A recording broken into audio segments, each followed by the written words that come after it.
Nonetheless, and just by our sheer presence here, the Obama team and the campaign will argue Wisconsin is becoming very critical. First, let's look at the southwest portion of the state, all of these counties that she won.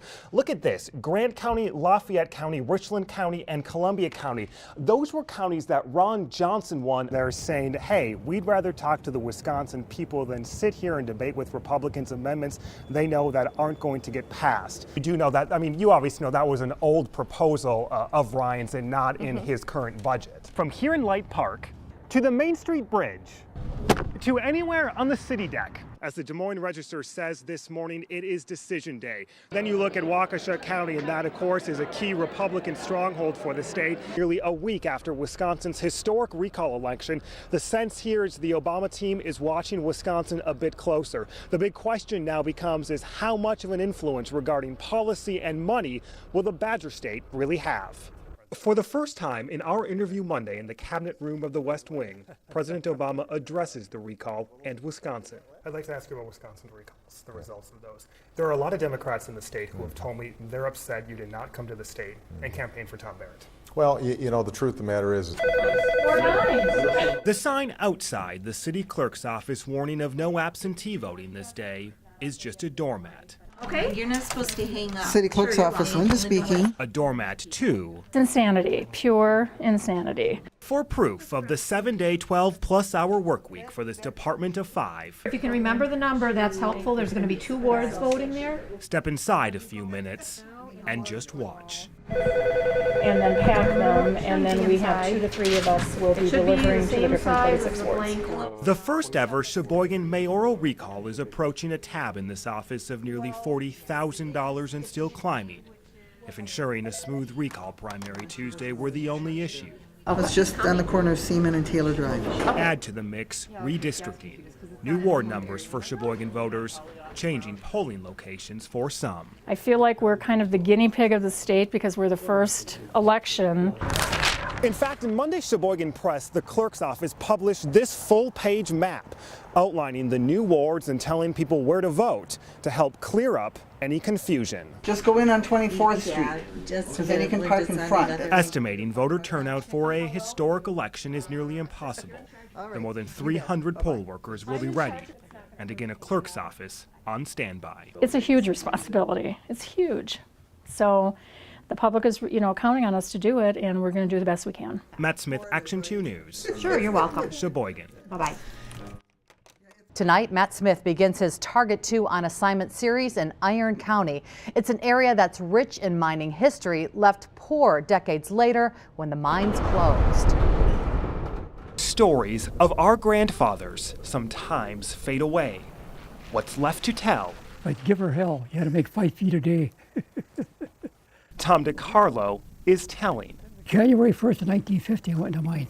The 86-year-old miner dresses in the best of times. I tell them what I went through to raise my 3 boys and my wife and pay my bills. I went underground to work. He dresses for the best of times because Iron County has seen better days. 2 of my grandfathers, both my grandfathers, 6 of my uncles all worked in the iron mines. Like many along the Gogebic Range, Leslie Colasar's long lineage starts and stops here. We're old, and we're poor, and we're few in number. The trains no longer stop outside Hurley, the county seat. Decades ago, trails replaced the tracks that once shipped hundreds of millions of tons of iron ore across the country. The minerals, once rich in prosperity, left only as a guide. But see, these guys got smart. They got out of here. Census data shows the drop when the mines brought more than 10,000 people in the 40s. Then the decline from 8,000 to 7,000 to 6,000. Then in 2010, Iron County's population dropped below 6,000 people, less than 6,000 in the entire county. Maybe we kind of knew it, but when the real numbers hit you, it's like, oh, that hurts. The elementary school in Hurley sees some incoming classes in the 30s. Not many more graduating in the high school, sometimes half the size of their parents. I want you to raise your hand if you think you will see yourself in this area in 10 years. 2 of you. Our greatest export here is our youth. my family included. There's a lot more jobs in the cities than there is back home. And as you can tell, there's less kids in the classes, there's less parents having kids here, and it's just shrinking. When he's completed with college, we don't expect him back. And that's tough to take. In Iron County, those who have stayed make an average $25,000 a year. Tourism and logging provide the few jobs available. The county's unemployed, the second highest in the state. Lots of people apply for the good jobs around here when they're available.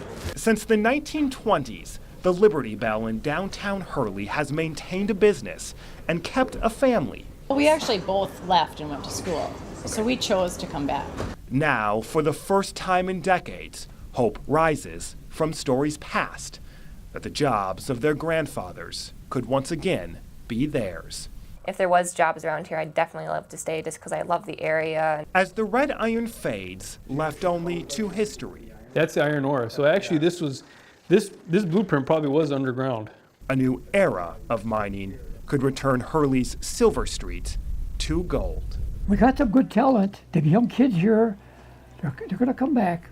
In Iron County, Matt Smith, Action 2 News. I'm going to start off and get to some breaking news this morning out of the governor's office, where he is telling the Associated Press he plans to veto 57 measures as he signs the state budget into law later today. A member of Green Bay's City Council wants to ban saggy pants from the city's downtown.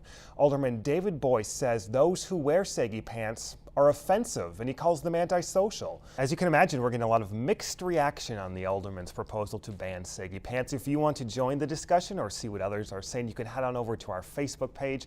That's facebook.com/WBAY TV. Brown County investigators are looking for answers this morning after a home invasion in Bellevue. It happened at the home on Van Lake Court, just south of Highway 172 in Bellevue, between 10 and 11 Thursday night. Packers fans, hold your breath. Okay. He's a Falcons fan, so hence the name Bird Bath, the Atlanta Falcons. But he has a free pool, so don't judge. Michigan's Upper Peninsula will be joining Wisconsin in its wolf hunt this year. The Michigan Natural Resources Commission approved a hunt in the Upper Peninsula running from November 15th through December 31st. It allows killing up to 43 gray wolves in 7 counties. The commission also approved a wolf hunt in May, but a petition for a referendum put that decision on hold.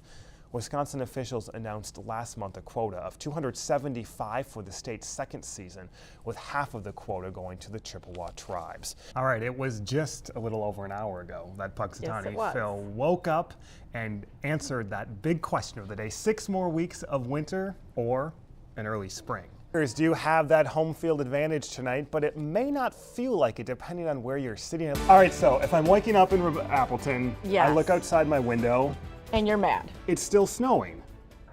As you remember, Rebecca and I did it last year at about this time 1 year ago. Oh boy, there's some practice video of us. The nerves were setting in. So if you're a dancer and watching this morning, good luck.